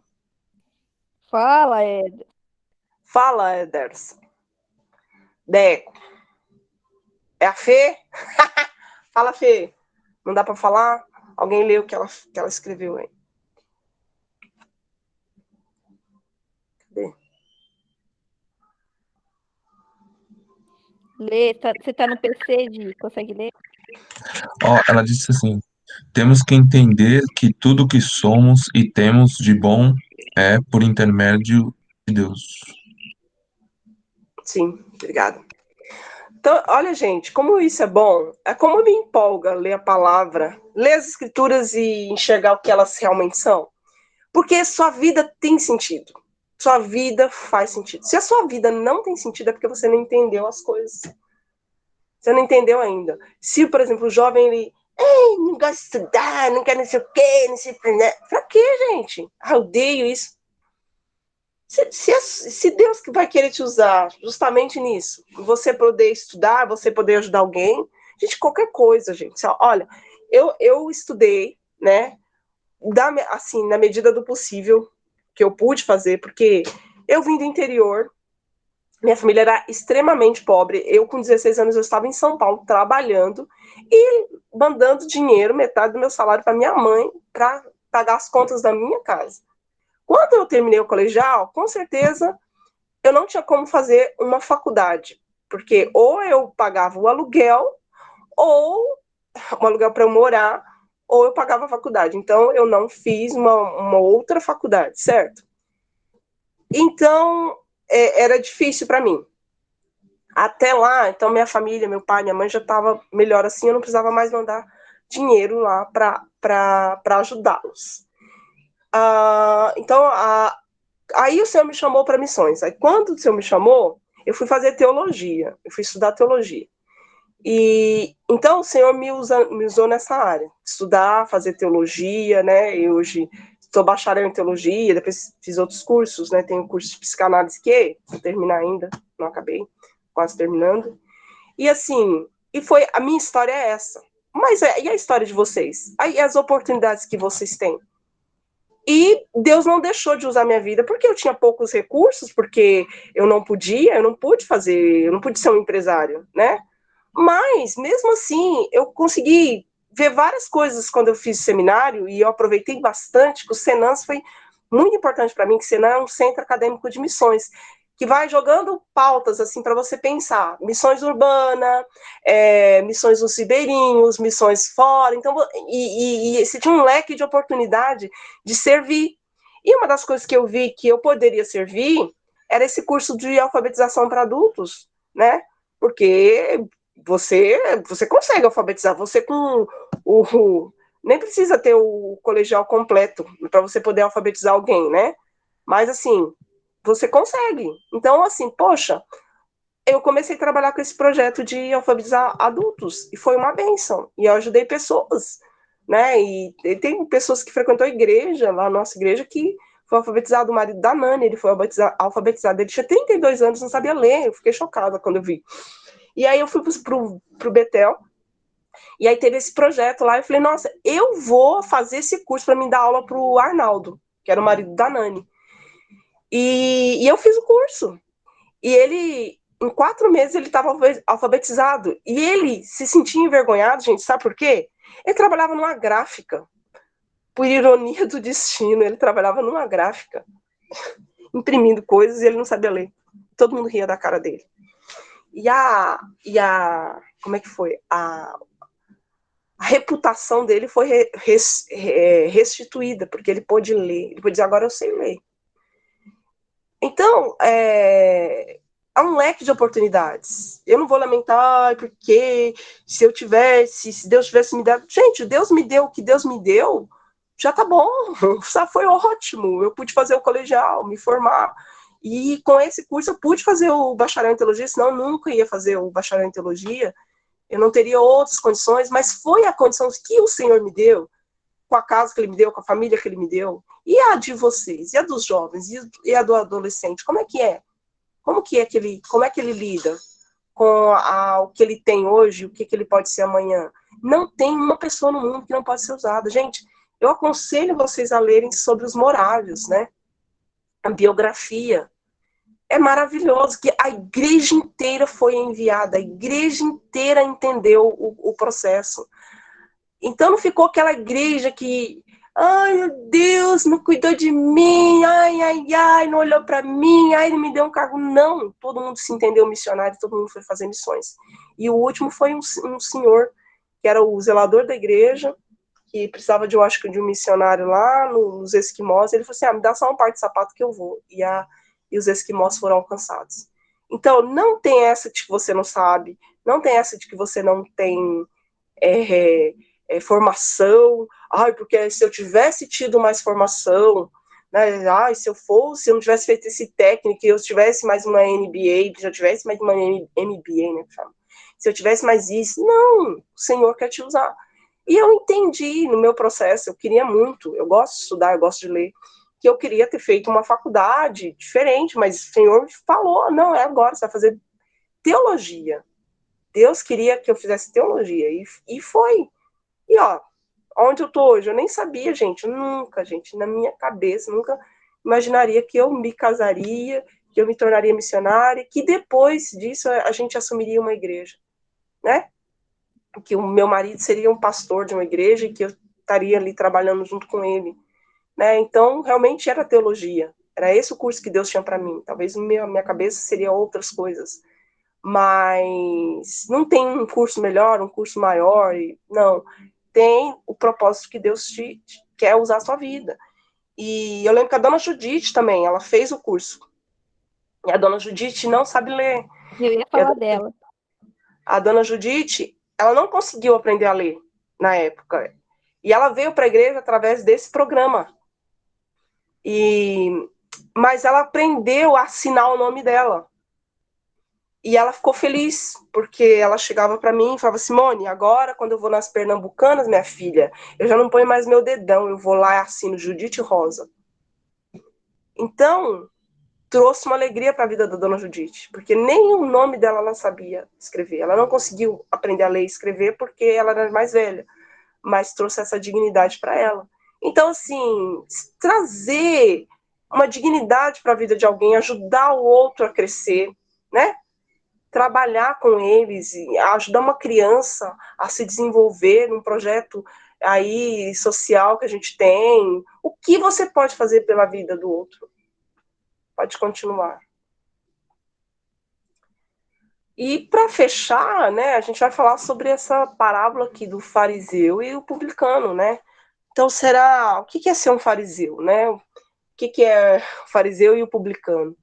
E será que muitas vezes, como crentes, nós não somos fariseus, né? Será que a gente está entendendo realmente o nosso valor? Que valor a gente pode ensinar para as pessoas, né?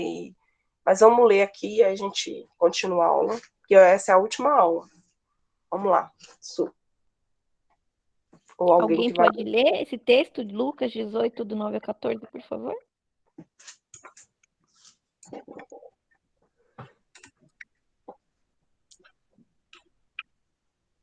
Eu posso ler. Obrigada.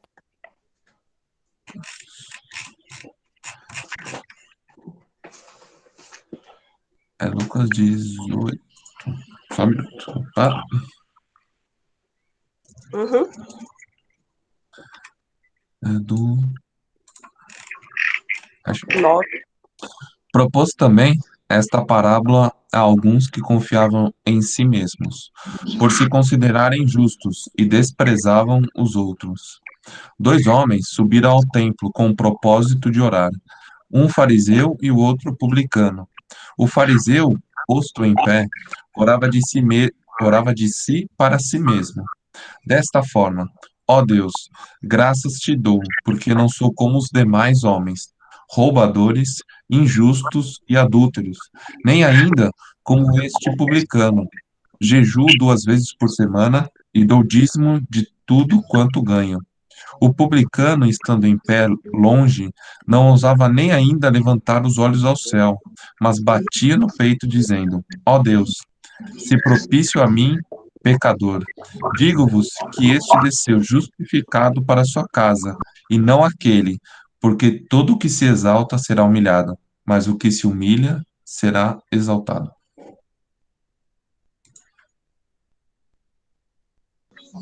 Ok. Então, essa parábola. Aí alguém lê a continuação?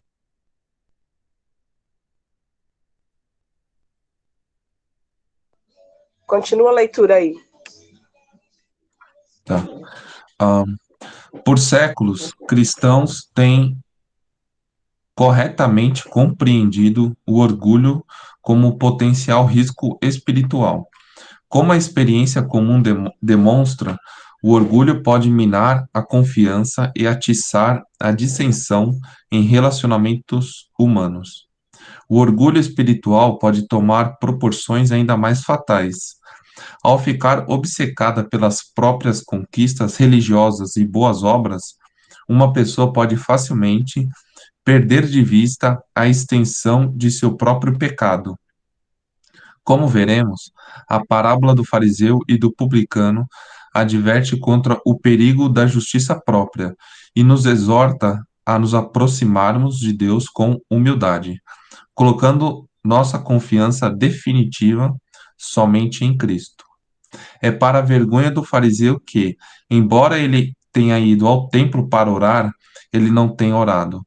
Não há oração em nada do que ele disse. É a excelência do publicano que ele tenha ido ao templo orar e orou. Não há nada além de oração em tudo que ele disse. Charles Spurgeon.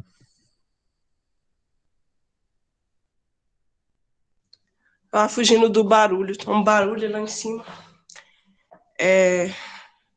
Peraí, voltei. Então, gente, essa questão do orgulho, né, espiritual, de você se achar melhor, ou achar que você... Quieta. Ai, gente, tem cachorro aqui embaixo. Para, gente. Tem misericórdia.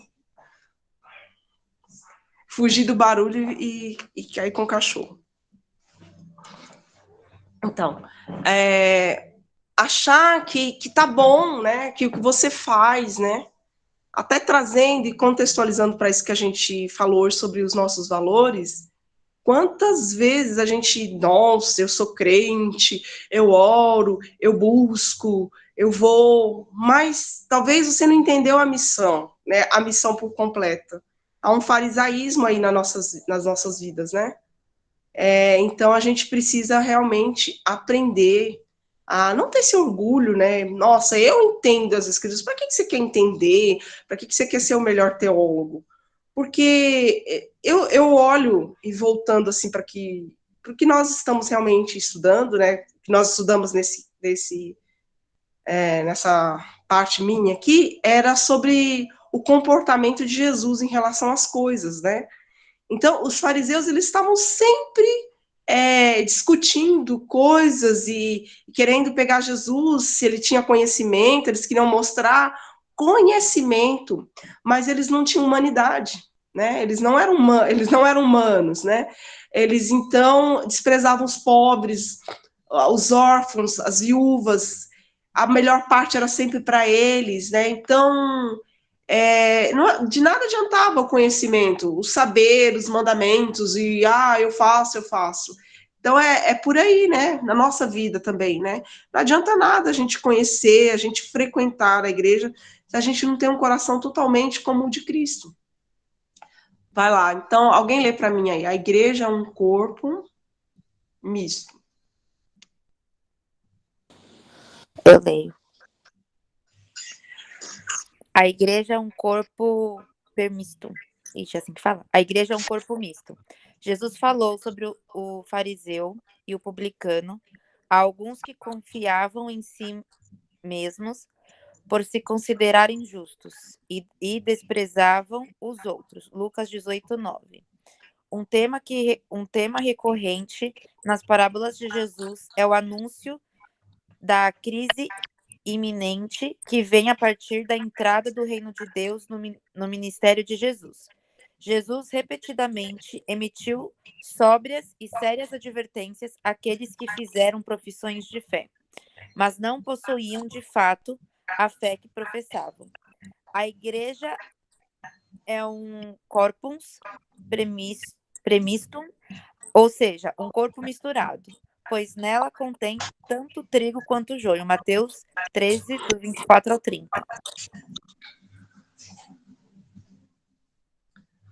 Fato. Quer que eu leia? Pode ler. Fato. A igreja contém tanto verdadeiros crentes quanto aqueles que fazem profissões de fé sem de fato ter fé autêntica. O fariseu. Os fariseus eram um grupo judaico que iniciou seu ministério no período intertestamentário. Eles eram profundamente preocupados com o declínio da religião e a negligência da lei de Deus, que eles observavam entre o povo judeu naquele tempo. Em meio a uma cultura secularizante, os fariseus estavam comprometidos a guardar a lei de Deus e a encorajar piedade entre o povo. Eventualmente, muitos fariseus se tornaram mais concentrados à sua obediência da lei do que ao que a lei foi projetada originalmente para ensinar. Sim. Eventualmente, muitos fariseus se tornaram mais concentrados na obediência da lei do que o que a lei foi projetada originalmente para ensinar. Então, aí você vê bem nítido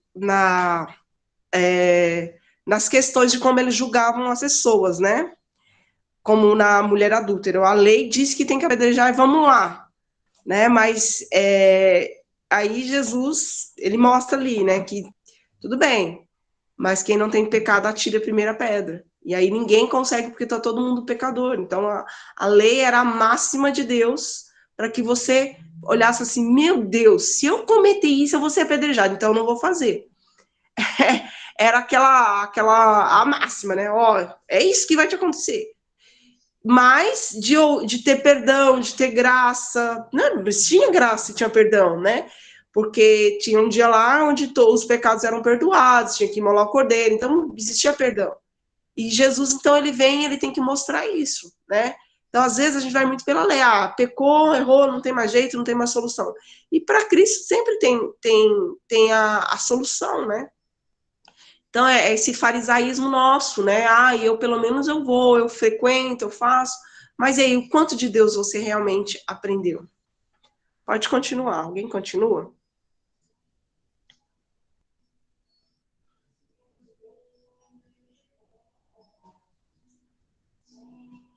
Alguém lê? Posso ler. A lei de Deus tem o objetivo de revelar a santidade de Deus e o pecado humano.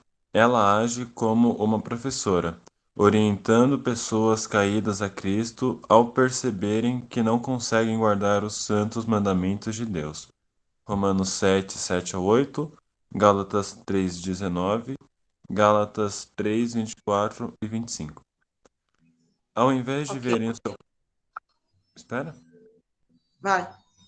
Ao invés de verem o seu próprio pecado no espelho da lei, muitos fariseus viam apenas o próprio esforço moral e suas conquistas.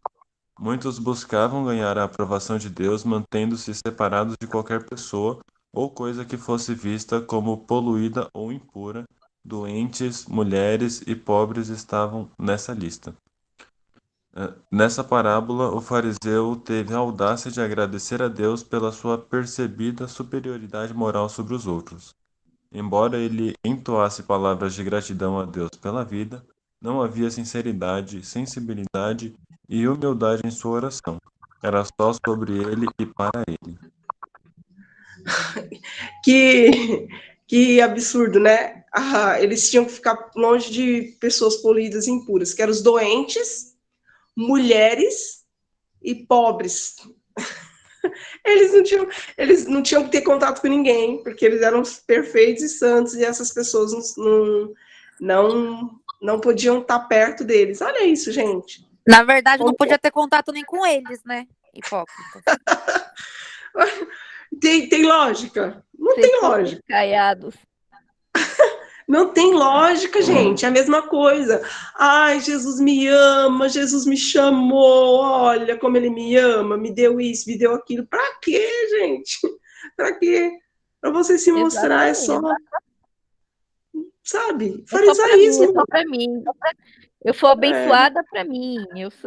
Tudo é para mim. Eu sou abençoada para eu poder viajar, para eu poder gastar meu dinheiro com o que eu quiser. Olha, quanta gratidão, Deus. Então, isso é farisaísmo, né? Eu nunca tinha pensado nesse sentido, nesse sentido. A gente sempre vai olhar assim, não, aquela igreja lá é farisaica, porque não, o ser humano é farisaico quando ele não entende a missão.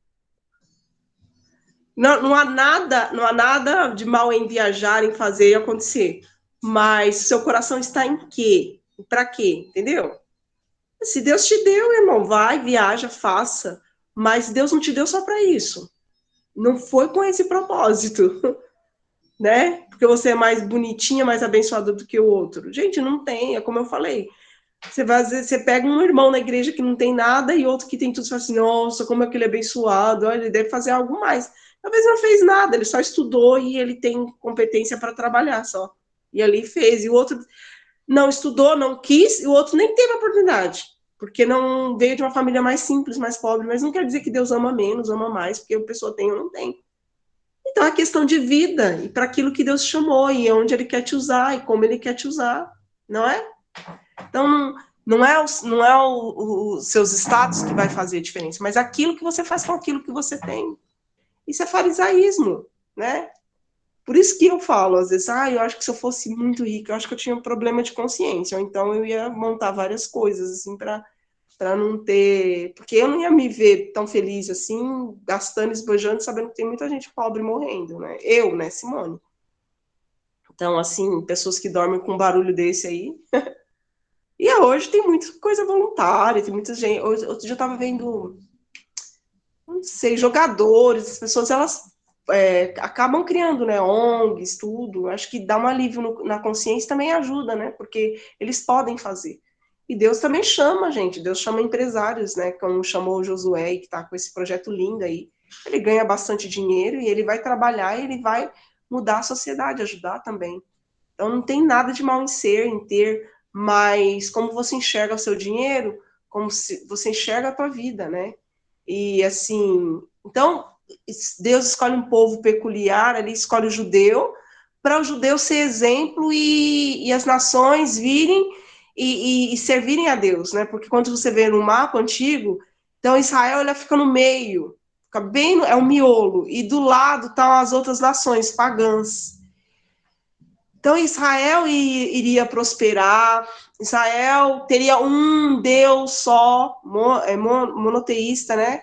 E aí as nações vizinhas iam olhar para Israel, iam lá em Israel e ver, como aconteceu lá com Salomão, não foi? A rainha de Sabá não faz uma viagem grande e chega lá, lá no templo de Salomão e fica impressionada com o que ela vê, com a riqueza.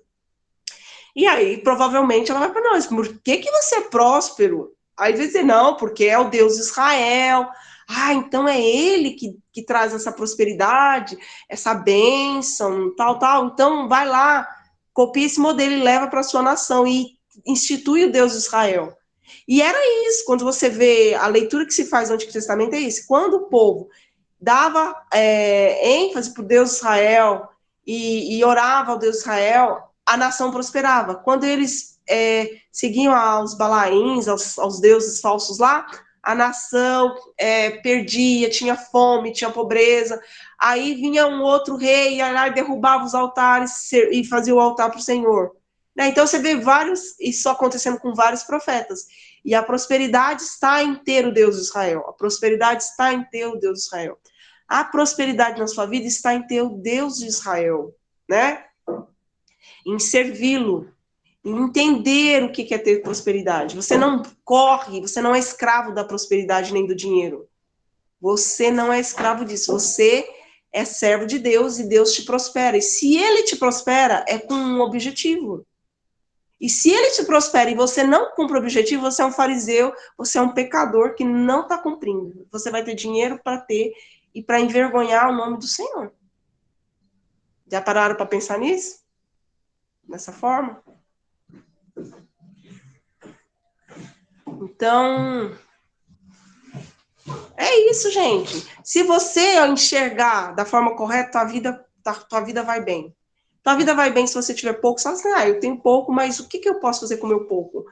O que eu posso fazer? Eu tenho o colegial, eu tenho um bacharel em teologia, mas eu posso dar um curso aí eu sou um eletricista, posso dar um curso de elétrica para alguém que tirar ajudar alguém a ter uma profissão, sou um marceneiro, eu posso dar um curso de alfabetização, não é o máximo você poder ajudar alguém que não sabe ler, dar uma profissão para alguém, ajudar alguém, uma pessoa lá que cresceu lá na favela, que não tem condições de fazer um curso, você lá ensinar, dar um curso técnico.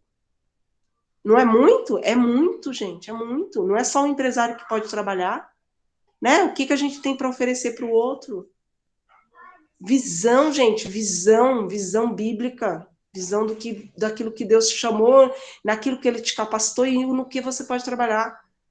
Se é formado, se tem uma faculdade, você não pode doar um dia seu. A gente está falando disso lá na missão também, né? Profissionais para atenderem pessoas. Você tem lá o trabalho do Jaime com crianças, né? E aí você encontrar por exemplo, um dentista que atende de graça para aquela pessoa lá que está com problema no dente, para um psicólogo para atender uma ou duas crianças de graça, um profissional também para atender os missionários que não tem como ter um plano de saúde. A gente falou disso também, né? Essa semana o Damião estava trabalhando na missão e ele não pôs o óculos de proteção e veio um fio assim e foi no olho dele, saiu sangue. E aí nós ficamos desesperados, né? Na missão, o pastor, todo mundo. Só que o pastor tem alguns amigos que são crentes, né? Pastores não, profissionais. Aí o doutor André já atendeu o José, já me atendeu. E aí, na hora, o pastor Sim me ligou pro doutor André. Ele é um ótimo oftalmo. A consulta dele é caríssima. E aí ele deu um jeitinho lá, encaixou, e o Damião passou, graças a Deus não tinha nada no olho. Mas atender missionários, eu lembro que teve uma época, quando eu estava morando na Missão Servos, eu fiz um tratamento dentário. Uma moça, dentista, ela falou, eu atendo vocês, pode vir, pessoal da Missão Servos, eu atendo. É isso, gente, isso é servir, isso é ser abençoado, isso é poder abençoar o outro, é enxergar esse todo, né? Você não é único aí, você não nasceu, bonitinha, menina dos olhos de Deus só para ser. Não, Deus quer usar a sua vida. Que glória a Deus, irmãos, que você teve condições de pagar uma faculdade, de se formar, mas você pode ajudar outros, né? Pode continuar? Eu quero terminar. A gente vai terminar hoje, tá, gente? Sim, só tem mais 2 slides. É esse mais. Vai. Lê aí pra gente. Alguém lê, por favor. Infelizmente, muitas pessoas têm um entendimento equivocado sobre o que é necessário para ser justificado diante de Deus. Muitos, como esse fariseu, ainda confiam nas suas próprias conquistas e obras para serem reconciliados com Deus. Ao pensar que Deus nos classifica assim, comparamos o nosso comportamento com o de outras e assumimos que Deus nos aceitará, contanto que haja alguém que seja pior do que nós. Um pensamento comum é que uma pessoa irá para o céu simplesmente se suas boas obras superarem as más obras. Mas, mesmo em nossas boas obras, falhamos em amar a Deus de todo o nosso coração, mente e força. Sim. O publicano.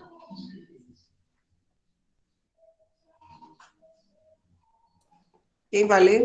Em contraste com o espírito altivo do fariseu, o publicano ficava de longe e nem mesmo levantava os olhos aos céus. Sua conduta era de total humildade. Ele entendia a natureza séria do próprio pecado e expressava genuína tristeza por causa dele. Ele reconhecia que estava diante de um Deus santo, sem nada para apresentar. Em vez de se vangloriar de suas conquistas, o publicano simplesmente clamou por misericórdia. Ele, não o fariseu, foi embora justificado diante de Deus. A imputação da justiça de Cristo. A doutrina da imputação ensina que a justificação que pecadores recebem diante de Deus está baseada em uma justiça que não pertence a eles. A graça. Pela fé, pecadores recebem uma justiça alheia. Essa justiça alheia vem de fora de nós. Nessa parábola, o publicano repousou apenas na graça de Deus. Amém. Então, gente, é viver pela graça, né? Um outro tema muito importante que eu creio que faz com que nós erremos muito é a questão de entender a graça, né? Tem vários livros sobre a graça de Deus, tem um que eu sempre recomendo, né, para o pessoal ler. Um se chama O Poder Curador da Graça, e fala dessa graça de Deus, que você não vive pelo desempenho. Na verdade, nós vivemos numa sociedade em que é realmente pelo desempenho, né? Aquilo que você faz para você ser aceito, e às vezes também você quer fazer um monte de coisa para ser aceito por Deus, para ser justificado por Deus. Olha, Deus, eu dei comida aos pobres, viu? Olha, Deus, eu fiz isso, viu? Então, assim, você mostrar, olha, Deus, eu dei muito dinheiro, eu dou muito dinheiro nesta igreja. E não é só isso, né? Então, não é o seu desempenho, não é o seu currículo que vai te levar para o céu, mas o seu coração. E, às vezes, Deus, eu não... Aí também essa coisa, Deus, eu não fiz nada, eu não faço nada, eu não sou ninguém. Deus não quer que você se desmereça, que você está lá embaixo nem lá em cima, mas que você tenha uma visão correta de quem você é. Quem é você? Sou servo do Senhor. Quem é você? Soldado de Cristo. Quem é você? Né? O quem eu sou. O quem eu sou tem que estar bem claro, né? Como numa entrevista. Você vai para uma entrevista, a Ana Cláudia trabalha com entrevista. A primeira coisa que o entrevistador pergunta é: fala um pouco sobre você. Se você não souber, ela já arrisca lá, né? Fala um pouco sobre você. Eu não sei quem eu sou, eu acho que eu não sei o quê. Não. E para Deus também, quem é você? Quem é você? Para que Deus te chamou? Qual é o seu propósito? Qual é a sua visão? Você tem que ter isso bem claro. Então, a graça de Deus faz você enxergar que você não é nada, mas que você tem valor e que você foi chamado para um propósito, né? Esse livro, O Poder Curador da Graça, é muito bom. E tem outros livros que falam sobre a graça de Deus, né? Tem um que chama A Maravilhosa Graça, acho que é do Philip Yancey. E, assim, aquele que entende a graça vive por ela.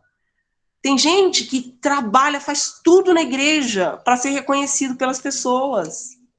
E aí, então, você chama, limpa a igreja, você limpa. Vai ali, você faz.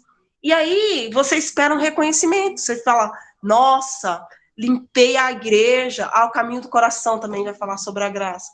E fiz isso, fiz aquilo, e o pastor não falou nada para mim. E o ministério infantil não me reconheceu. Ai. E aí vira uma ofensa, porque você fez tanta coisa por aquela igreja, você colocou os primeiros tijolos e ninguém te reconhece, né? Então você faz para reconhecimento, né? É lógico que o elogio é importante, é lógico que as pessoas elas precisam reconhecer é bom você ter um reconhecimento, mas não é assim, não é para isso, né? Você faz porque você é servo de Deus, né? E é pela graça. Então, a mesma graça que você quer que as pessoas tenham com você, você tem que ter com os outros. Você quer que Deus te perdoe, você quer que Deus te entenda, mas você não quer entender o pecado do outro, a vida do outro, né? Então, esse tema, a graça de Deus, é algo que o cristão ele precisa estudar, aprender e a viver pela graça. Porque senão, você sai da igreja, você não perdoa o outro, porque o outro é muito mais pecador do que você. Onde já se viu, eu não aceito aquela pessoa. Mas por que você não aceita aquela pessoa? Porque ela é um pecador, que ela fez. Então você é um fariseu, porque o mesmo Deus também te perdoou. O mesmo Deus teve graça, teve misericórdia. Você não quer ter misericórdia do outro, né? É fácil falar isso que eu estou falando, gente. É uma coisa para ser processada e viver pela graça é cada dia, porque hoje eu estou aqui, amanhã eu vou ser ofendida, amanhã eu posso te ofender. E aí, se eu te ofendo, você vai ter graça comigo? Não é? Ou você vai ser uma fariseia, eu nunca faria isso, eu não perdoo, né? E todos nós somos humanos, embora, né, tem uma hierarquia aqui, né, de liderança, de pastor, de irmão para irmão, mas somos todos iguais, né? E é lógico que o peso vai vir sobre a minha vida, ou sobre a vida do José como um líder, mas vai vir sobre a vida de vocês que não perdoou. Lembra daquela parábola do verdugo, né? Daquele homem que foi lá, perdoou uma dívida, ele foi lá e não perdoou a dívida do outro, né? Perdoou uma dívida pequena, ele tinha uma dívida maior, quando encontrou o outro na rua, falou, não vai me pagar, não? E ele tinha sido perdoado. Então, assim, viver pela graça. A graça que não te traz peso. Eu tenho que servir a Deus. Eu vou lá cantar, eu vou lá pregar, porque ninguém faz nada nessa igreja mesmo. Eu que se eu não fizer, ninguém faz. Eu vou lá, só eu varro o chão, só eu não sei o quê. Murmurando, fazendo. Só eu tenho amor, né? Coitado de você. Falar isso.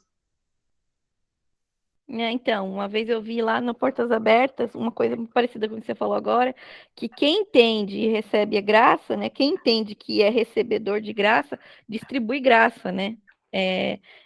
Também ministra graça na vida das pessoas, né? Eu acho que a palavra de Deus é um espelho em tudo que ela fala. A gente tem nessa parábola o erro do fariseu muito grande, né? A gente lê, é fácil identificar, nossa, que hipócrita. Mas será que a gente é como publicano? Será que nós temos o coração como publicano? Conscientes da nossa miséria, de que não merecemos? É contra a cultura viver pela graça, porque, como você já começou a falar, a gente vive, né, numa sociedade de meritocracia, né? Eu trabalhei, eu recebi e eu mereço, eu tenho direitos, né? Então, viver pela graça é estar disposto a refazer conceitos, né? Sim. E a graça cura.